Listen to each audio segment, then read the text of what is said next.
آج ہم بات کریں گے عراق کے سابق صدر صدام حسین کے بارے میں۔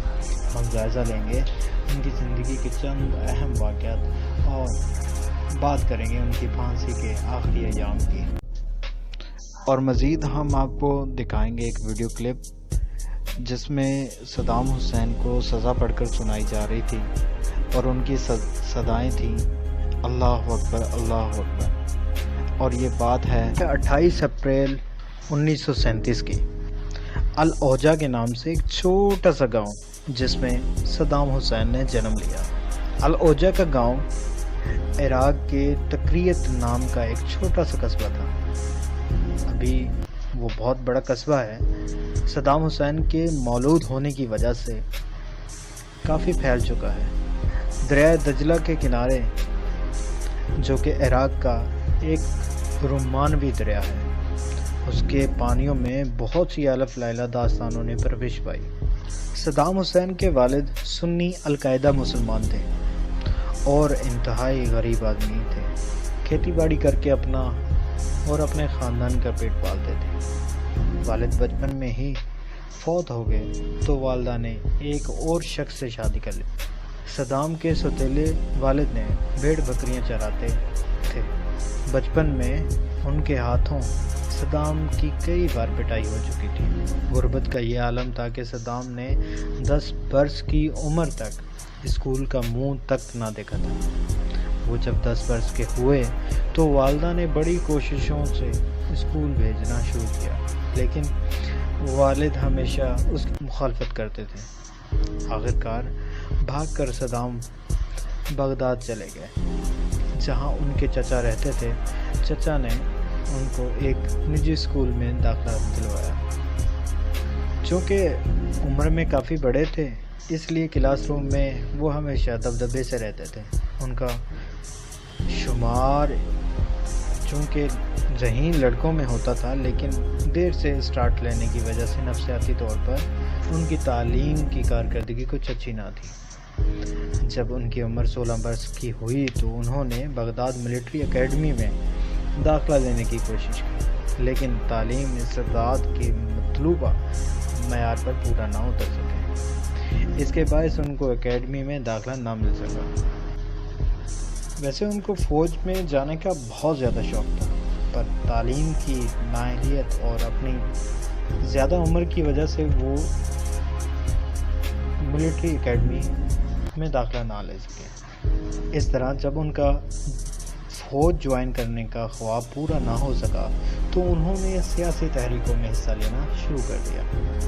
بغداد پر شاہی خاندانوں کی حکمرانی تھی اور ملک میں قوم پرست تحریکوں کا زور تھا۔ چنانچہ بادشاہت کے خلاف ایک انقلاب میں انہوں نے بھی شرکت کی۔ یہ انقلاب ناکام ہو چکا تھا، چنانچہ صدام یہ پارٹی چھوڑ کر 1957 میں باس پارٹی میں شامل ہو گئے۔ اس وقت ان کی عمر 20 سال تھی۔ ایک بار بعد تقریب میں حکومت ایک علیحدہ عہدے دار قتل ہو گیا۔ پولیس نے صدام حسین کو گرفتار کر کے جیل میں ڈال دیا۔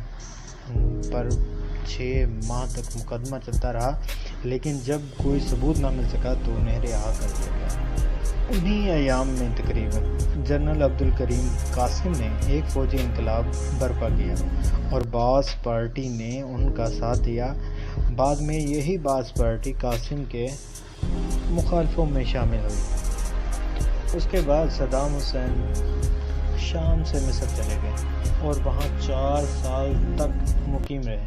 یہیں انہوں نے قاہرہ میں ایک لاء کالج میں داخلہ لیا اور قانون کی تعلیم انہوں نے ابھی مکمل کی نہیں تھی۔ 1963 میں باس پارٹی نے جنرل عبدالکریم قاسم کو بغداد میں قتل کر دیا۔ صدام فوراً قاہرہ سے بغداد پہنچے اور باس پارٹی میں تیزی سے ترقی کی منزلیں طے کرنے لگے، لیکن بعض کے مخالفین نے 1964 میں جب باس پارٹی نے دوبارہ اقتدار پر قبضہ کیا تو صدام کو جیل سے رہائی ملی اور وہ انقلابی کمانڈ کونسل کے ڈپٹی چیئرمین بن گئے۔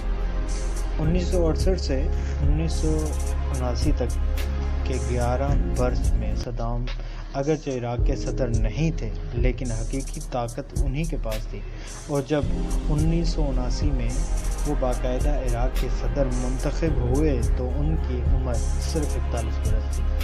اب وہ عراق کے سیاہ سفید کے مالک تھے۔ اوائل عمری میں ان کو ملٹری اکیڈمی میں تو داخلہ نہیں مل سکا تھا، لیکن اب وہ اپنے تمام جرنیلوں کے سپریم کمانڈر تھے۔ انہوں نے فیلڈ مارشل کا رینک اپنے لیے منتخب کیا اور تمام پبلک اجتماعات میں فوجی وردی، کالی ٹوپی، بیرٹ اور فیلڈ مارشل کے رینک لگا کر شریک ہونے لگے۔ یہاں ایک بات کا تذکرہ کرنا بہت ہی لازمی ہے کہ صدام حسین ہٹلر سے بہت زیادہ متاثر تھے۔ یوں بھی کہا جا سکتا ہے کہ ہٹلر صدام کا ہیرو تھا، جس کی زندگی کی داستان ہٹلر سے ہی ملتی جلتی ہے۔ عراق کی بھاگ دوڑ سنبھالنے کے بعد صدام حسین نے اپنے ملک کی ترقی میں اہم کردار ادا کیا۔ انہوں نے ایک مشکل کام اپنے ذمہ لیا۔ انہوں نے رفتہ رفتہ ایجوکیشن، زراعت، صنعت اور سماجی ترقی کے لیے منصوبوں کو فروغ دینا شروع کر دیا۔ سعودی عرب کے بعد مشرقی وسطی میں تیل کے سب سے بڑے ذخائر عراق میں دریافت ہوئے۔ سعودی عرب کے برعکس عراق کی سرزمین پر 2 دجلہ فرات میں بھی بہتے تھے۔ اب ہوا خوشگوار کھیتی باڑی کے لیے سازگار تھی۔ اس لیے دیکھتے ہی دیکھتے عراق نے تمام شعبوں میں تیزی سے ترقی کرنی شروع کر دی۔ صدام کا سب سے بڑا کنٹریبیوشن یہ تھا کہ انہوں نے عراقی افواج کی بنیاد رکھی۔ بہت جلد سارے عرب ممالک میں عراق آرمی، ایئر فورسز اور نیوی کا شہرہ ہونے لگا۔ عراق کی صرف ایک چھوٹی سی بندرگاہ جنوب میں واقع ہے جس کا نام امر قصر ہے۔ یہ گہرے پانی کی بندرگاہ اگر عراق کا ساحل بھی ایران کی طرح وسیع ہوتا، کویت اس کو مل گیا ہوتا۔ کوئی شک نہیں کہ عراق کی نیول فورسز بھی آج دنیا بھی میں بہت مضبوط ہوتی ہیں۔ صدام حسین نے افواج کو جدید خطوں پر ڈھالنے اور انہیں ٹریننگ دینا شروع کی۔ امریکہ اور روس 2 سپر پاور تھے، بلکہ ایک دوسرے کے حریف بھی تھیں۔ اس لیے خلیج کی ریاستوں میں امریکی غلبے نے صدام کو اشتراکی کیمپ کی طرف مائل کیا اور عراقی مسلح افواج کا اسلحہ اور ساز و سامان سوویت یونین کی طرف سے آنا شروع ہوا۔ 1980 سے لے کر 1990 تک انڈیا کے بعد عراق روس اسلحہ کا سب سے بڑا خریدار تھا۔ انڈیا اور عراق کے ایک الگ ان تعلقات میں فوجی وجوہات فرصت ہیں۔ درجنوں بلکہ سینکڑوں انڈین ایئر فورسز کو عسکری تربیت دینے پر مامور کیے گئے اور انڈیا کی ملٹری درسگاہوں میں عراقی افسروں اور دوسرے عہدیداروں کو بھی بھیجا جاتا تھا۔ عراقی آرمی نے ٹینکر اور دیگر اجسام اور پائلٹ وغیرہ یا تو روس میں تربیت حاصل کرتے تھے یا انڈیا میں۔ 1980 کے عشرے میں پاک عراق تعلقات بھی عراق بھارت تعلقات کے پرچھائیاں سا رہے۔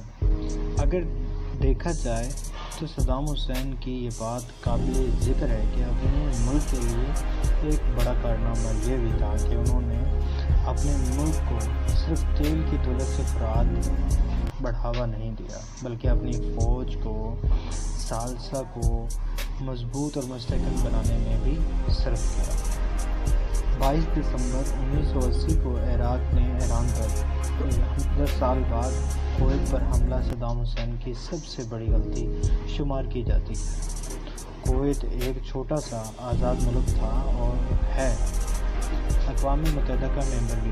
2 اگست 1990 کو عراق نے کویت پر حملہ کر کے 3-4 روز میں سے اسے فتح کر دیا اور عراقی افواج اسے جانبداری سے سعودی عرب کی سرحدوں تک پہنچا۔ یہ درست ہے کہ صدام کا کویت پر حملہ کرنا غلط تھا، لیکن ان کی سب سے بڑی غلطی یہی نہیں تھی کہ انہوں نے ایک آزاد اور خود مختار ملک پر دھاوا بول دیا۔ یہ غلطی وہ پہلے بھی ایران پر حملہ کر چکے تھے۔ ان کی اصل غلطی یہ تھی کہ اس حملے میں انہیں امریکہ کی حمایت حاصل نہیں تھی، بلکہ امریکہ کی صرف انہیں شدید مزاحمت کا سامنا تھا۔ اب ہم بڑھیں گے ان کی پھانسی کی طرف جب ان کو پھانسی دی گئی۔ سابق صدر عراق صدام حسین کو 30 دسمبر 2006 کو صبح مقامی وقت کے مطابق 6:10 پر پھانسی دی گئی۔ یہ وہ وقت تھا جب سورج کی کرنیں اپنا راستہ تلاش کر رہی تھی۔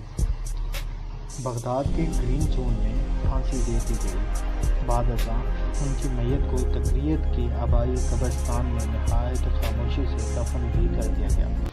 کہا جاتا ہے کہ یہ قبر صدام حسین نے اپنے دور اقتدار میں اپنے لیے کھدوائی تھی، جس کے پہلو میں ان کی والدہ اور ان کے 2 شہید بیٹے بھی مدفن ہیں۔ سرکاری ذرائع کے مطابق صدام حسین کو پھانسی کی یہ سزا 5 نومبر 1982 کو 148 شیعہ مسلمانوں کو جیل میں ہلاک کرنے کا حکم دینے کی پاداش میں سنائی گئی، جبکہ سزا کے خلاف صدام حسین کی اپیل پھانسی سے 4 روز قبل ہی مسترد کر دی گئی تھی۔ عینی شواہدوں کے مطابق صدام حسین نے غسل اور وضو کر کے پہلے نماز ادا کی، پھر خود چل کر پھانسی گھاٹ تک آئے، جہاں انہیں سیاہ نقاب پہنانے کی کوشش کی گئی، لیکن انہوں نے نقاب پہننے سے یہ کہہ کر انکار کر دیا کہ وہ کھلی آنکھوں سے امریکی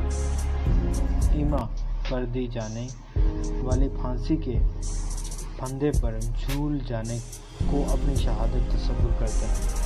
ٹی وی کے مختلف چینلز پر پھانسی جو تصویر رپورٹ دکھائی گئی ہے، اس میں صدام حسین پھانسی سے چند لمحے قبل تک انتہائی مطمئن اور پرسکون دکھائی دیے گئے، گویا انہیں پھانسی پر چڑھانے کا کوئی خوف اور ملال نہیں تھا۔ ایسا بہت کم دیکھا گیا۔ پھانسی پر چڑھنے والے لوگوں خود اپنے قدموں سے مکمل ہوش و حواس کے ساتھ چل کر پھانسی گھاٹ تک جائیں۔ پاکستان میں بھٹو کو دی جانے والی پھانسی کے بارے میں اب تک یہ خبر سننے میں آتی ہے کہ انہوں نے اسٹریچر پر ڈال کر پھانسی گھاٹ تک لے جایا گیا تھا۔ صدام حسین کو پھانسی تو دی جا چکی تھی اور انہیں دفن بھی کیا جا چکا تھا، لیکن ان کی زندگی اور موت کا تجزیہ کیا جائے تو ان کی زندگی 3 ایواز کے تناظر میں گھومتی نظر آتی ہے۔ ان کے لیے ہسٹری بتاتی ہے کہ 28 اپریل 1937 کو جب تقریت میں العوجہ کے ایک چھوٹے سے گاؤں میں صدام حسین نے ایک کسان کے گھر میں آنکھ کھولی تو ان کی ولادت سے پہلے ان کے والد کا انتقال ہو چکا تھا، گویا پیدا ہی یتیم ہو گئے۔ شفقت پداری کا سر پر موجود نہ ہونا ہمارے مسلم معاشرے میں انتہائی تکلیف کا تصور کیا جاتا ہے۔ پھر صدام نامی یہ بچہ شعور کی حالت کو پہنچنے کے بعد اپنے ماموں کے پاس چلا آیا۔ بغداد اور قاہرہ سے تعلیم مکمل کے دوران تعلیم کی سیاسی گرمیوں میں بڑھ چڑھ کر حصہ لینے لگے۔ ریاست میں فعال کردار کرنے کے بعد بہت جلد عراق کے صدر منتخب ہوئے، اور ایک وجہ یہ بھی تھی کہ کویت کے بعض امر اور تاجر بے حد دولت مند تھے اور مغربی ممالک کے بینکوں میں ان کے اربوں ڈالر جمع تھے۔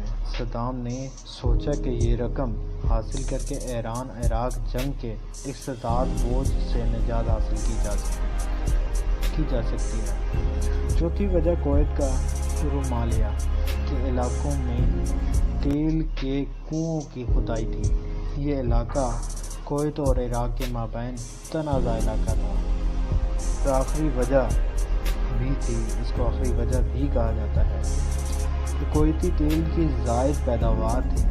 کویت نے اوپیک معاہدہ کے خلاف ورزی کرتے ہوئے اپنے کنوؤں سے تیل کی زیادہ مقدار نکالنی شروع کر دی، جس سے عالمی مارکیٹ میں تیل کی قیمتیں گر گئیں۔ عراق کو پہلے ہی سرمایہ کی کمی کا سامنا تھا۔ کویت کو اس کی حرکت نے صدام کو سیخ پا کر دیا اور انہوں نے 17 جولائی 1990 کو کویت کو وارننگ دی کہ یا تو تیل کے یہ زائد تولید روک دے اور اگر ایسا نہ کیا گیا تو اس پر حملہ کر دیا جائے گا۔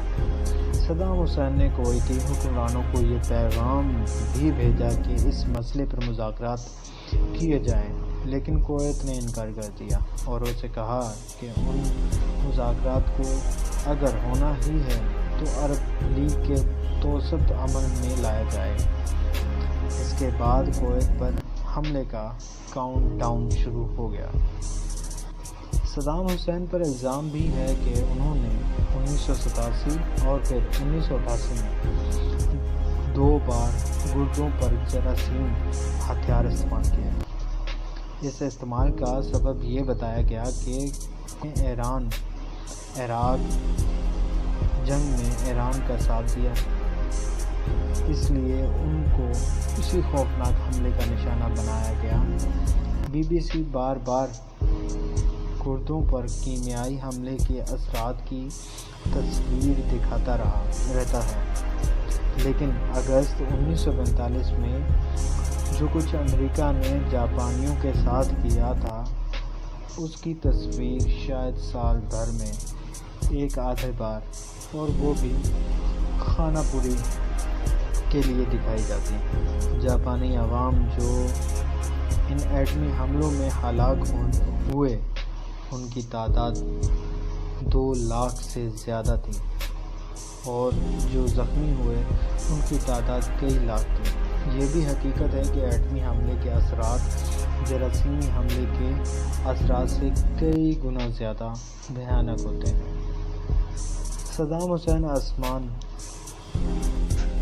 اب پہلے ہم آپ کو ایک ویڈیو کلپ دکھائیں گے جس میں صدام حسین کو ججز نے سزا پڑھ کر سنائی اور صدام حسین اللہ اکبر کی صدائیں کرتے رہے، اور اس کے بعد ہم ان کی پھانسی کا قررت المحكمة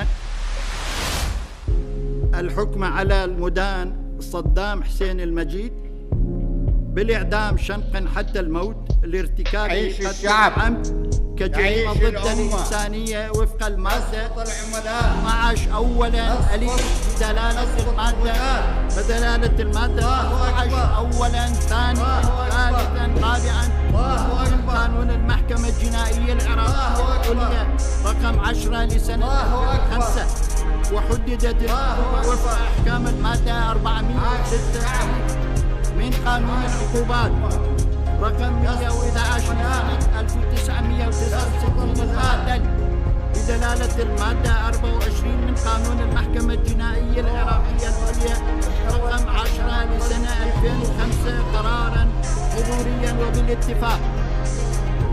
ثانيا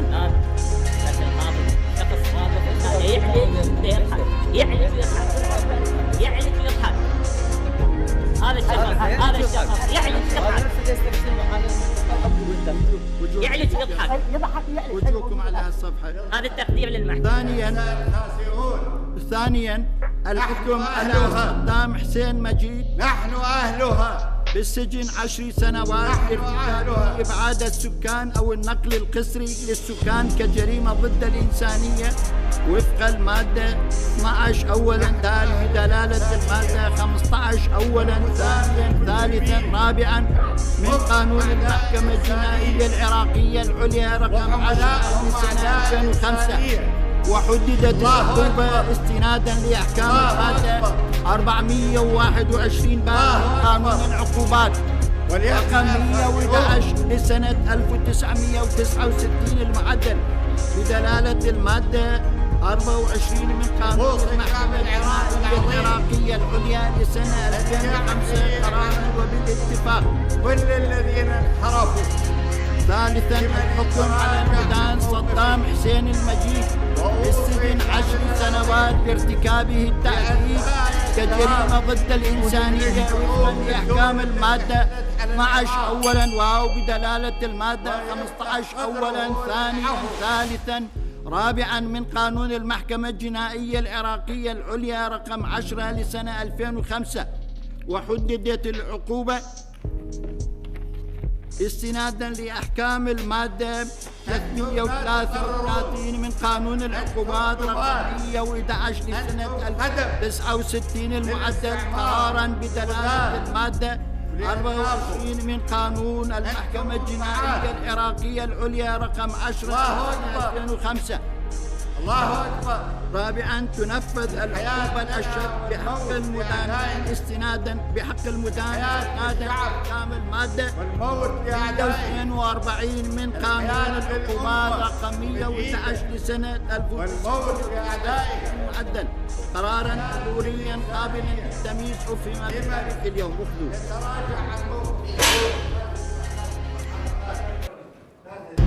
جب 30 دسمبر 2006 کو ان کو پھانسی پر لٹکا دیا گیا، اس سے ایک روز پہلے ہی خبر نشر کی گئی تھی کہ امریکی فوج نے صدام حسین کو عراقی حکام کے حوالے کر دیا ہے اور اب ان کی سزا پر عمل درآمد میں ایک دن بھی تاخیر نہیں کی جائے گی۔ سو اس ارادے پر عمل ہوا اور عید کا دن گزرنے کا انتظار بھی نہ کیا گیا۔ یہ بھی خیال نہ کیا گیا کہ عرب اسلام روایات کے تحت حج کے ایام میں خون بہانے سے پرہیز کیا جاتا ہے، یا شاید بلا ارادہ ایسا کیا گیا تھا تاکہ محکوم قوم کو یہ پیغام دیا جا سکے کہ دنیا عرب اسلام کلچر کے احترام کو کوئی ضرورت محسوس نہیں کی جاتی۔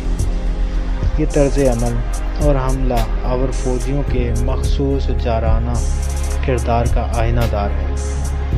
صدام حسین پر لگائے گئے الزامات صحیح تھے یا غلط، اس بحث سے قطعی نظر یہ حقیقت اپنی جگہ انتہائی اہم ہے کہ انہیں ایک ایسے وقت پر سزا دی گئی جب عراق پر عراقی ملک فوجیوں کا تسلط ہے اور ان کے مرضی کے بغیر وہاں پتہ بھی نہیں ہل سکتا۔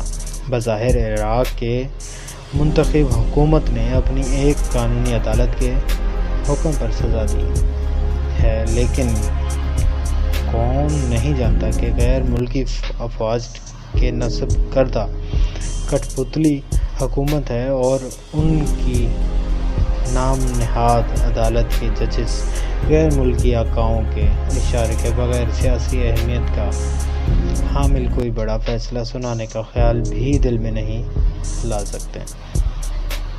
بات کو مختصر کرتے ہوئے تاریخ میں اس واقعے کو ان بے شمار واقعات کی فہرست میں شامل کیا جائے گا جن میں فتوحات قوم کو خوفزدہ کرنے کے لیے اس کے حکمران کو عبرتناک سزا دی۔ صدام حسین امر تھا، ظالم تھا یا جنگجو، جو کچھ بھی تھا، اسے اپنے اعمال کی سزا نہیں دی گئی، بلکہ مسلم دنیا کے کٹ پتلی حکمرانوں کو یہ پیغام دیا گیا ہے کہ سرکشی کی صورت میں ان کا بھی یہی حشر ہوگا۔ کیا صدام حسین اس وقت ظالم نہیں تھا جب امریکی اسلحہ ساز فیکٹریاں اس کے لیے دھڑا دھڑ اسلحہ بنا رہی تھیں اور وہ اسے ایرانی عوام پر بلا خوف خطرہ استعمال کر رہا تھا؟ اس سزا کے ذریعے عربوں کو یہ باور کرانے کی کوشش بھی کی گئی ہے کہ انہیں شکست دی جا چکی ہے، وہ نئی حقیقتوں کو تسلیم کر لیں۔ اب تک جو بھی ہم نے بات کی صدام حسین کے بارے میں، کی زندگی پر چند لکھی گئی کتابوں اور اس وقت کی نیوز پیپر اور اس وقت کی کچھ نیوز چینل سے اکٹھی کی گئی اور تجزیہ کاروں کے آرٹیکل سے حاصل کی گئی کہانی ہے۔ آپ ہمیں کمنٹ سیکشن میں بتائیں کہ اس میں صدام حسین ہیرو ہیں یا زیرو، اس کا فیصلہ آپ کریں گے۔ آج کے لیے اتنا ہی، ملیں گے اگلی ویڈیو میں انشاءاللہ، تب تک کے لیے اللہ حافظ۔